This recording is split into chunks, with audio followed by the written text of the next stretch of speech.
Welcome back to the course on econometric modeling. This is module 32. We are discussing models which have either dependent or independent variables which are categorical in nature.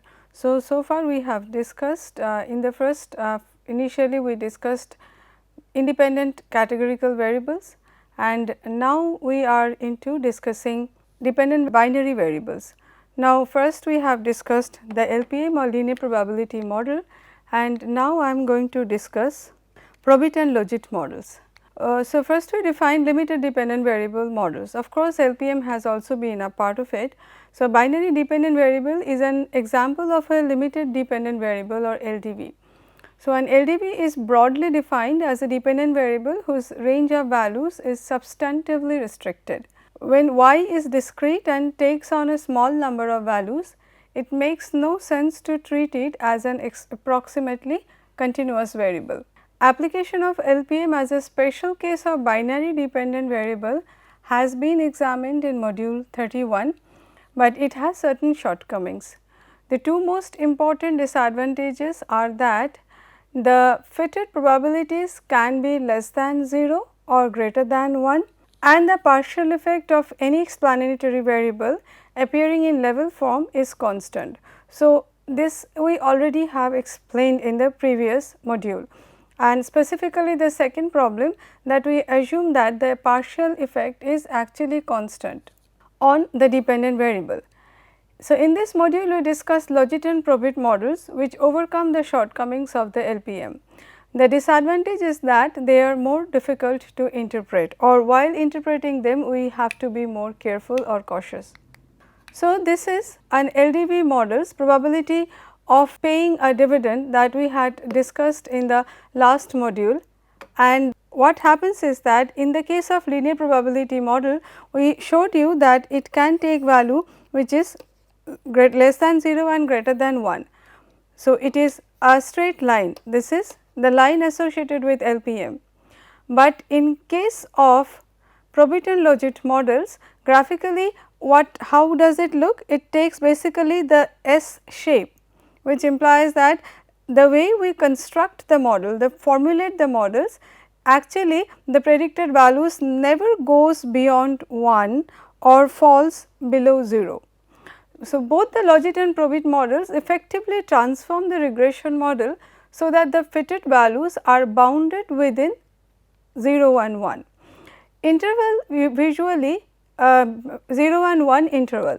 Visually the fitted regression model will appear as an S shaped rather than a straight line, as was the case for LPM. Now consider a class of binary response models of the form. This is binary response as we have defined in the previous model, y taking the value 1 for all the given value of the independent variables. Now this is equals to f beta naught plus beta 1 x1 up to beta k x k, and we write it in short as beta naught plus x beta. Again the variables when or parameter when written in bold they refers to vectors, and suppose we call it f z. So, this is actually equal to z, where f takes value strictly between 0 and 1 for all real numbers z. This ensures that the estimated response probabilities are strictly between 0 and 1. So, for the time being we are trying to explain you that what we are doing. Now, how the transformation takes place, what functional form this actually takes, that will be discussed a little later. So, various nonlinear functions have been suggested for the function f to make sure that the probabilities are between 0 and 1. One such popular functional form is the logistic function of f, where f z is written as like this, e raised to the power z I divided by 1 plus e raised to the power z I, which can alternatively be written as 1 upon 1 plus e raised to the power minus z I, and we call this equation 1. This is the cumulative distribution function for a standard logistic random variable or a random variable which follows a logistic distribution, and e is the exponential under the Logit approach. So, this is one functional form of this which ensures that all the predicted values or response probabilities when estimated takes value between 0 and 1, and you must note that z is actually equal to this expression in the parenthesis. So, z refers to beta naught plus beta 1 x 1 plus beta 2 x 2 and so on up to beta k x k. Under the Probit model, we will be discussing Logit and Probit together because they are pretty similar in their characteristics except for the cumulative distribution function or the functional form of f.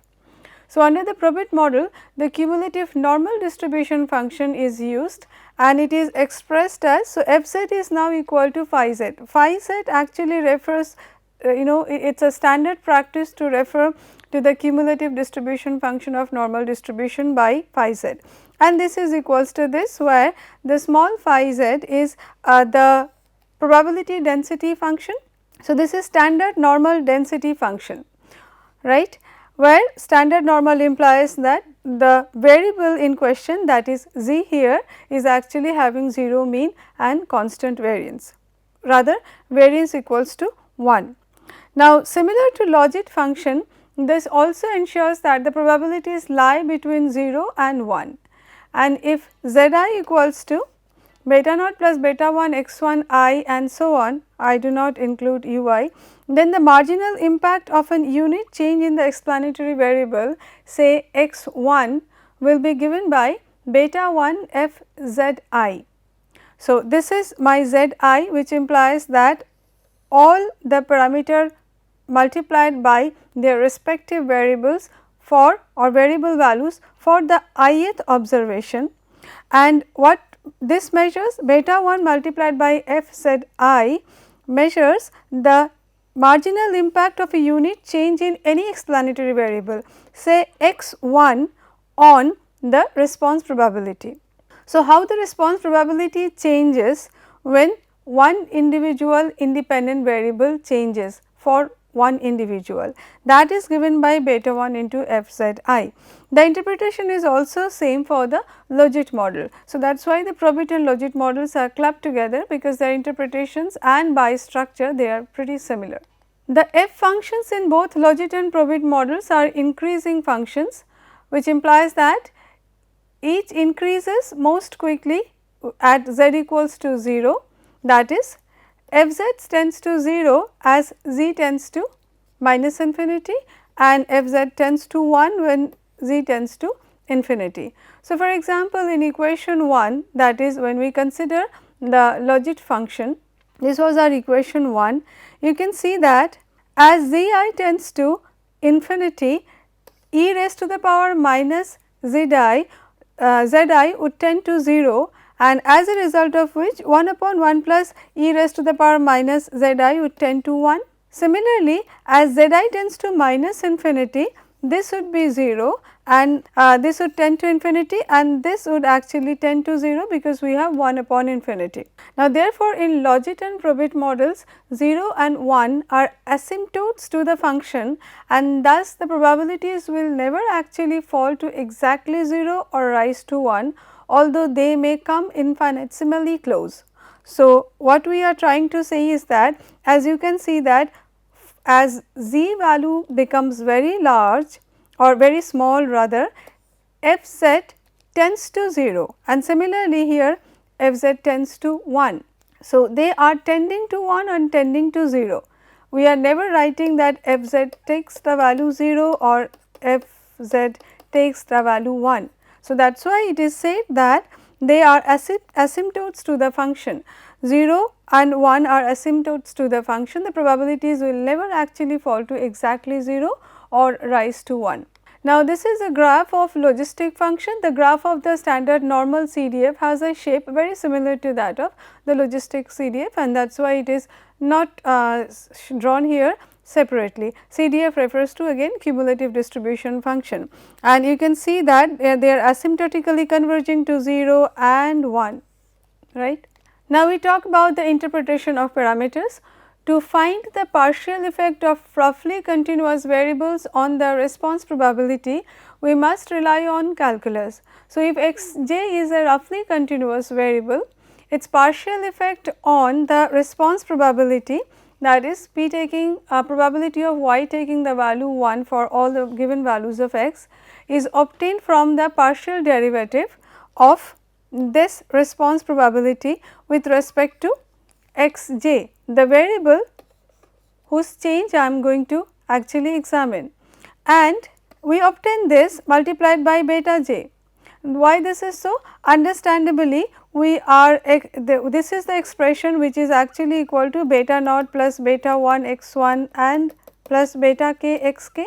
So, we are picking up any variable, any independent variable, say the jth independent variable. So, when we are taking the first derivative of this expression with respect to the jth independent variable, I will be certainly left with beta j, the entire thing multiplied by beta j, and this is basically the first derivative of z with respect to the first derivative of the cumulative distribution function CDF with respect to z. Now, because f is the CDF of a continuous random variable, f, the small f is actually the probability density function, because from probability density function by integrating we arrive at CDF, and similarly by differentiating the CDF we arrive at the probability density function. In the Probit and Logit cases, f dot is strictly increasing CDF, and therefore, we will always be having f z greater than 0. Since this is strictly increasing, so its first derivative with respect to z is always going to be positive, and as a result of which our PDF, that is probability density function, is always greater than 0 for all z. Therefore, the partial effect of x j on the response probability depends on x through the positive quantity this, and it will always have the same sign as beta j.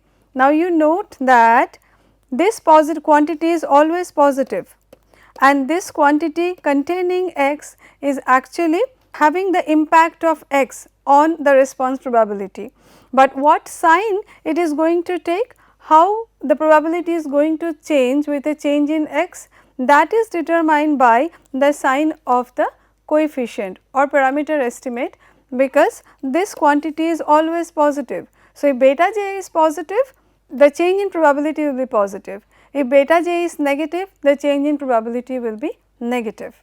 So, this is the case with a continuous or roughly continuous random variable, independent variable. Now, what if x1 or any independent variable is a binary variable? Then the partial effect from changing x1 from 0 to 1 holding all other variables fixed is simply the difference between two CDF. The first CDF, you can see that has only beta 1, rest of the things are same.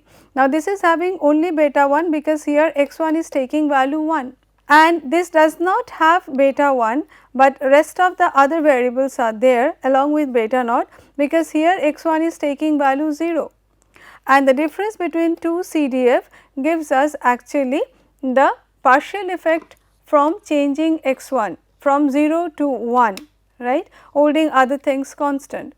For example, if y is an employment indicator and x1 is a dummy variable indicating participation in a job training program, then this equation 2 is the change in the probability of employment due to the job training program. This depends on other characteristics that affect employability, such as education and experience. Note that knowing the sign of beta 1 is sufficient for determining whether the program had a positive or negative effect, but to find the magnitude of the effect, we have to estimate the quantity in equation 2. So, in order to find out by how much the probability changes, we need to have estimated values of these two. But in order to understand whether the impact is going to be positive or negative, maybe an estimate of beta 1 is sufficient. If it is positive, then the program is going to have a positive impact on employability, and if beta 1 is negative, then the program is going to have a negative impact on employability. Now, if xk or any independent variable denotes other kind of discrete variables. So, we have considered two situations, one is roughly continuous independent variable, the other situation is that when the independent variable is binary. Now, we are considering other possibilities when the xk denotes other kind of discrete variables, say the number of children, then the effect on the probability of xk increasing from a particular value, say ck to ck plus 1, that is the number of children increases from say 2 to 3 or 3 to 4 or 0 to 1 and so on, is given by again the differences in the two CDFs. So, the first CDF has the value of xk equals to ck plus 1 and the second CDF has the value of xk equals to ck. So, the difference between them tells us again how much the partial effect has been of one more children, say on employability of a woman or an individual. It is also straightforward to include standard functional forms among the explanatory variables. For example, we can consider this model where you can see that we are having different functional forms. Of course, as we have discussed in the beginning itself, though this is a nonlinear model, but the functional form considered here actually is a linear function primarily in the parameters.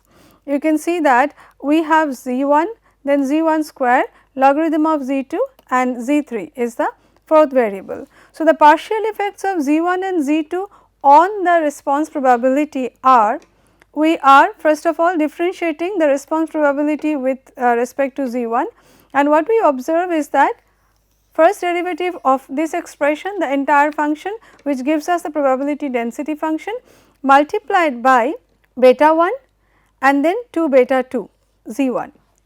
Similarly, when we take the first derivative of the response probability with respect to z2, then again we obtain the probability density function multiplied by beta 3, sorry, this is beta 3 divided by z2, right.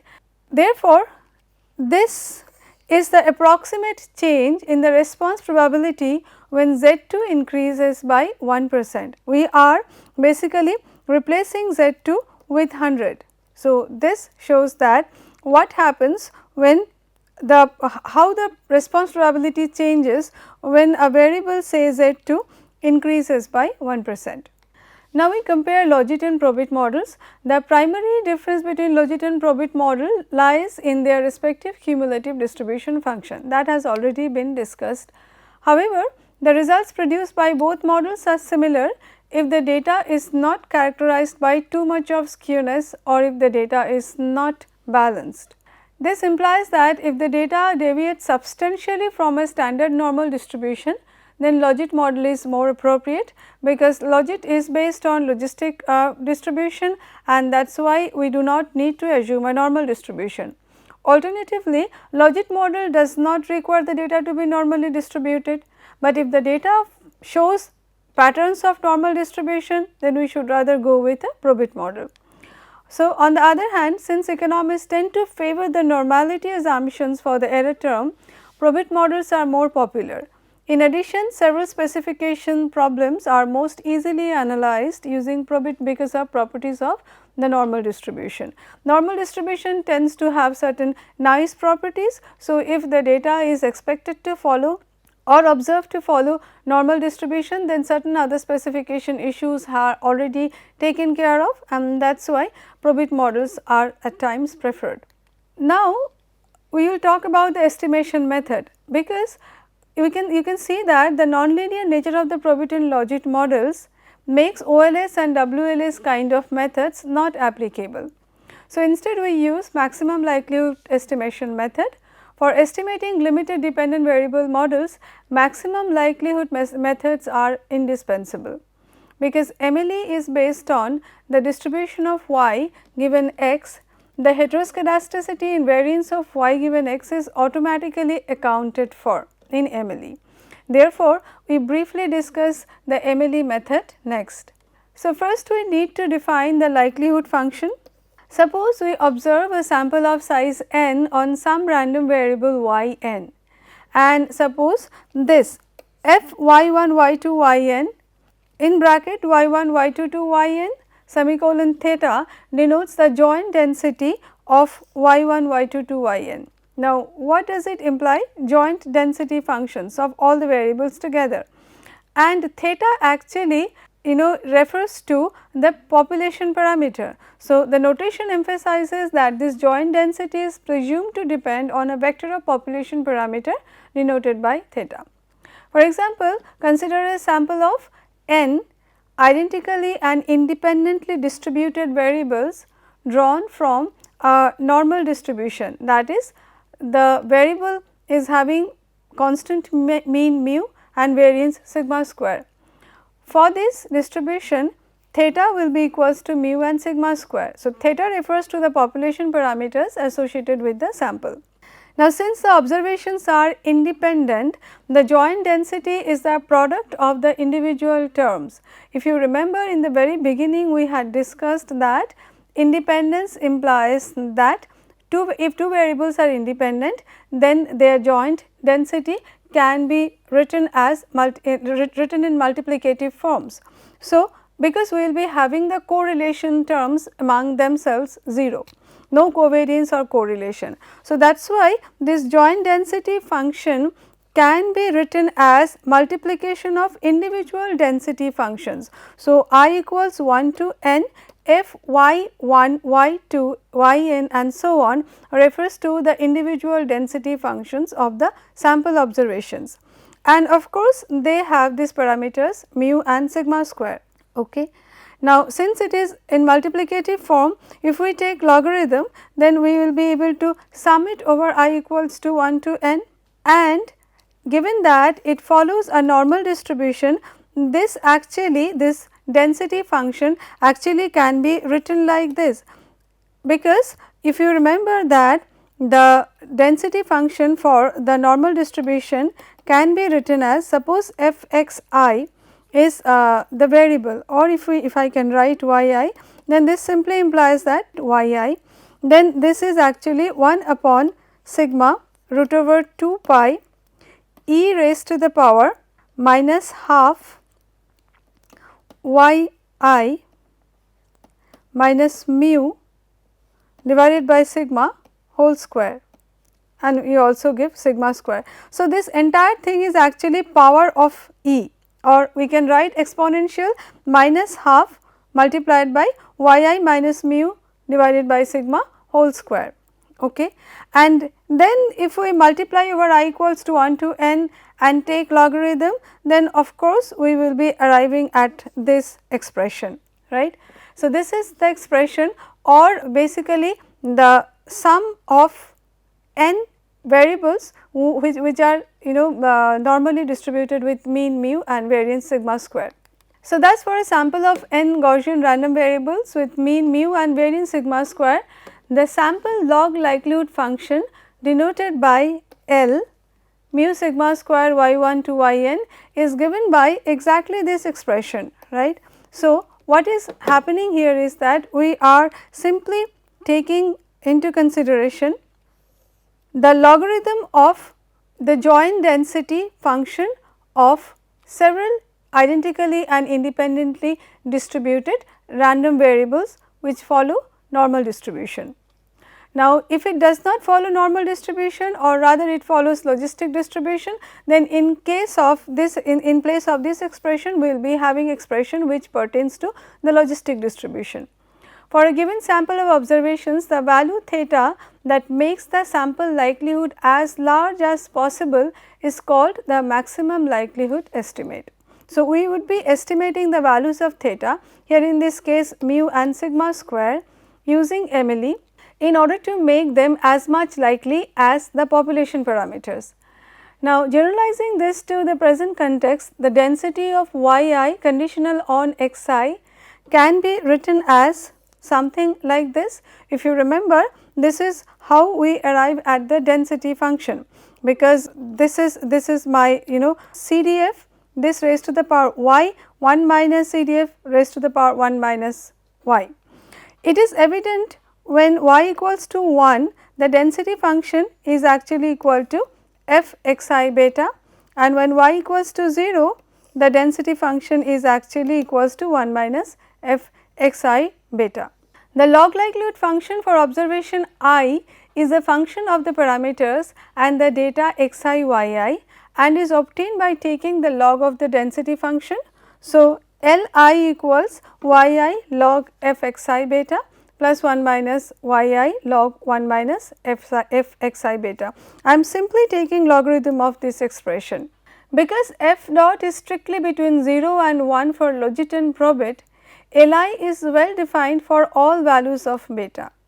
The log likelihood function for a sample of size n is obtained by summing 3 across all observations, right. So, what remains is just summing over all these expressions. The MLE of beta denoted by, that is maximum likelihood estimator of beta denoted by beta hat, maximizes this log likelihood function. If f dot is the standard Logit CDF, then beta hat is the Logit estimator, and if f dot is the standard normal CDF, then beta hat is the Probit estimator. So, here we are actually not specifying the functional form of f, rather if it takes the normal distribution, then we have the Probit estimator, or if it takes the logistic distribution, then we have the Logit estimator.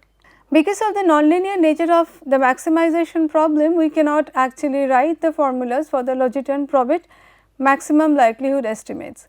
In addition, due to raising computational issues, this makes the statistical theory for Logit and Probit much more difficult than OLS or even 2SLS. So, these are certain problems that we would encounter with Probit and Logit. Nevertheless, the general theory of MLE for random samples implies that under very general conditions, the MLE is consistent, asymptotically normal and asymptotically efficient estimators.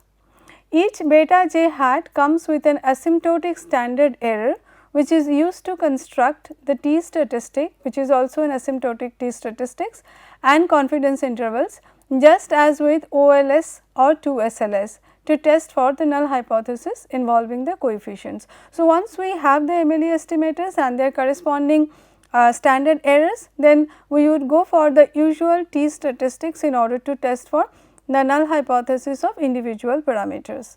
Now, when we want to test multiple hypotheses, then we can of course go for multiple exclusion restrictions, which can be done using the wall test. Wall test has already been discussed, so there is nothing more to discuss, but there is another test. An alternative is the likelihood ratio test, or denoted by LR test.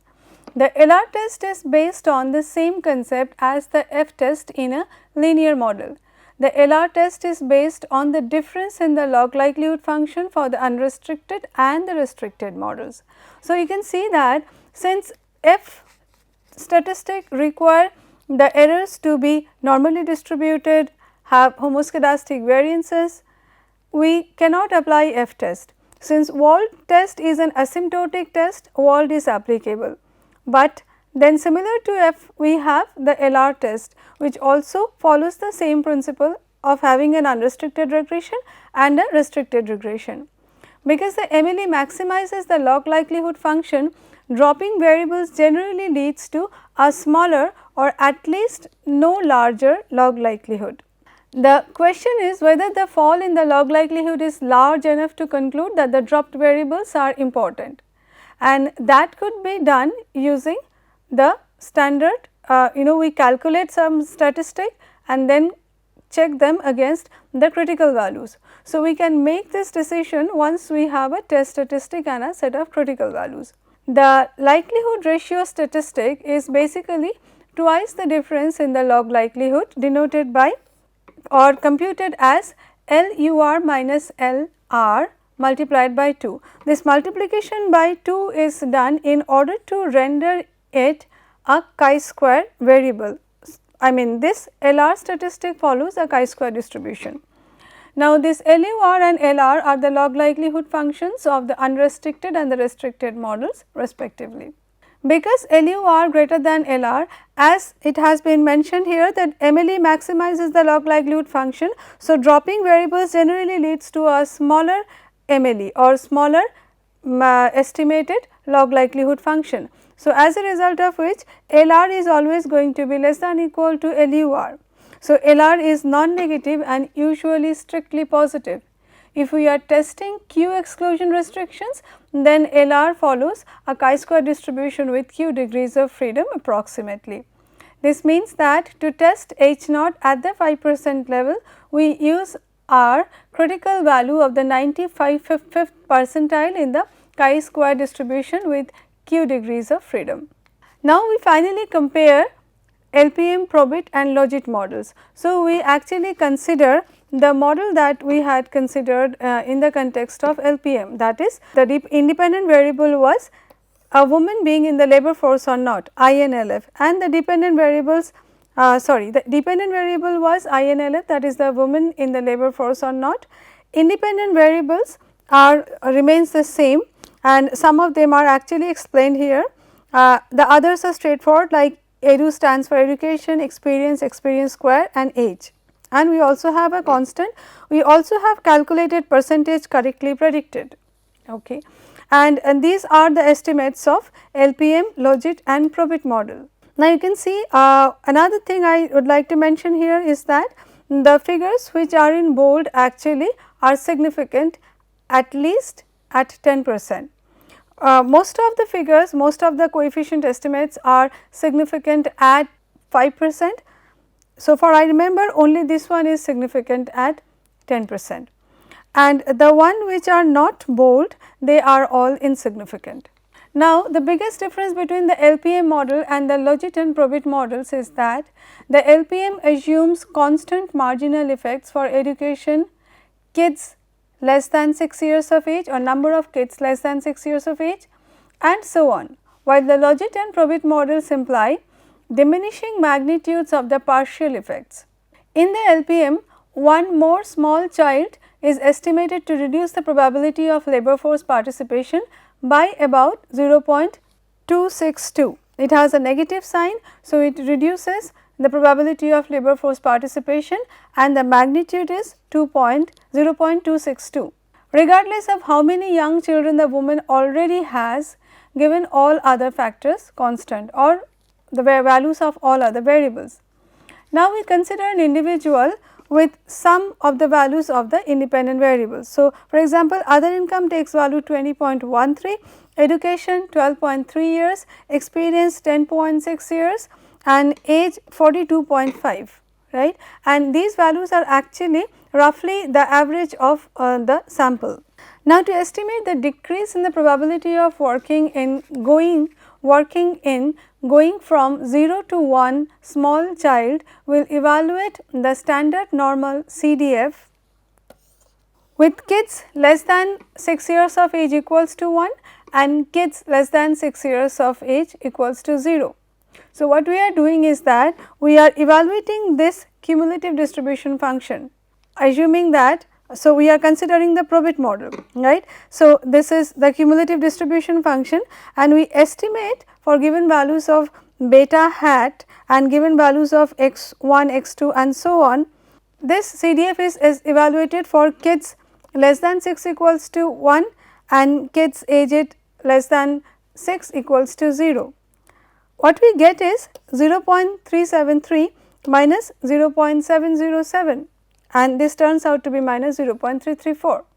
Now, if the woman goes from 1 to 2 young children, so kids less than 6 years of age is equal to 1 and or 2 and kids less than 6 years of age equals to 1, then probability falls further, but the marginal effect is smaller. Now, the marginal effect turns out to be minus 0.256.